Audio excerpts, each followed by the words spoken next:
এবং পুলিশের মনোবল বৃদ্ধিতেও তারা কাজ করছে। খুবই ভালো কথা। এখন আমাদের স্বরাষ্ট্র উপদেষ্টা কেন পুলিশকে অন্যায় নির্দেশ দিচ্ছেন? কেন পুলিশকে যে কাজটি নিষিদ্ধ নয়, যে কাজটি অন্যায় নয়, সেই কাজে বাধা দেওয়ার জন্য পুলিশকে কেন স্বরাষ্ট্র উপদেষ্টা নির্দেশ দিচ্ছেন? তিনি পুলিশকে স্পষ্ট করে একটা নির্দেশ দিয়েছেন, আওয়ামী লীগ যেন মিছিল বা সমাবেশ করতে না পারে সে ব্যবস্থা নিতে পুলিশকে নির্দেশ দেওয়া হয়েছে। স্বরাষ্ট্র উপদেষ্টা জাহাঙ্গীর আলম চৌধুরীর কাছে আমার প্রশ্ন, আওয়ামী লীগ কি নিষিদ্ধ? সংবিধানের বা কোনো আইনের কোথাও লেখা রয়েছে যে আওয়ামী লীগ ঢাকা শহরে বা সারা দেশে কোথাও সভা সমাবেশ করতে পারবে না? এরকম কোথাও কি লেখা রয়েছে?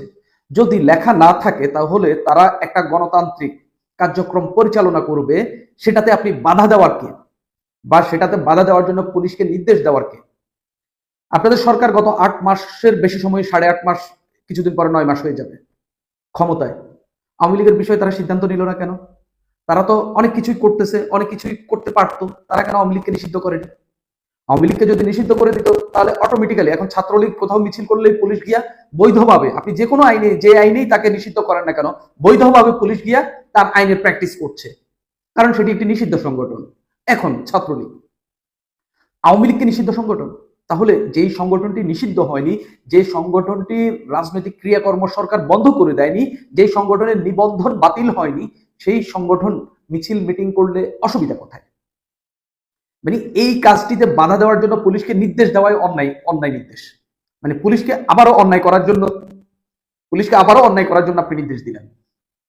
এই অন্যায় নির্দেশ কি আপনি দিতে পারেন? স্বরাষ্ট্র উপদেষ্টার কাছে আমার আরো প্রশ্ন, ঢাকা শহরে শেখ হাসিনার পতনের পর ঢাকা শহরে এত আন্দোলন হইল, এত এত মানে জাতা নিয়ে আন্দোলন, শুধুমাত্র ওই যে বিয়ের দাবিতে আন্দোলন, মানে মানে প্রেমিকের জন্য আন্দোলন, প্রেমিকার জন্য আন্দোলন, এইসব ছাড়া বাংলাদেশে বাকি সব আন্দোলনই শেখ হাসিনার পতনের পর হইল। কয়টা থামিয়েছেন আপনি? ঢাকা শহরের মানুষ কত ত্যক্ত বিরক্ত এই আন্দোলনের জন্য জানেন? প্রতিদিন ট্রাফিক জ্যামে মানুষকে পড়তে হয়েছে, প্রতিদিন কোনো না কোনো এলাকায় কোনো না কোনো প্রতিবন্ধকতা আন্দোলনকারীরা তৈরি করেছিল। কেউ টাকার জন্য আন্দোলন করেছে, কেউ বেতন বৃদ্ধির জন্য আন্দোলন করেছে, কেউ আহত হয়ে হাসপাতালে চিকিৎসা পাচ্ছে না সেটার জন্য আন্দোলন করেছে। আপনাদের সরকার এগুলোর কোনো কিছুই ঠিক করতে পারেনি এবং ঢাকা শহরটাকে অন্তত গত 8 মাসে স্থির করতে পারেনি। এখনো প্রতিদিন কিছু না কিছু নিয়ে আন্দোলন চলছে। কেউ বিশ্ববিদ্যালয় নিয়ে আন্দোলন করে, তার অলরেডি সে কলেজে পড়তেছে, যে অলরেডি সেটার মান অনুযায়ী অলরেডি তিতুমির কলেজ বিশ্ববিদ্যালয়, সেখানকার শিক্ষার্থীরা পর্যন্ত আন্দোলনে নেমেছে বিশ্ববিদ্যালয়ের দাবিতে। এই পরিমাণ স্পেস আপনাদের সরকার দিয়েছে, কিন্তু আওয়ামী লীগের জন্য কোনো স্পেস নেই। কেন? তাদের গণতান্ত্রিক অধিকার নেই।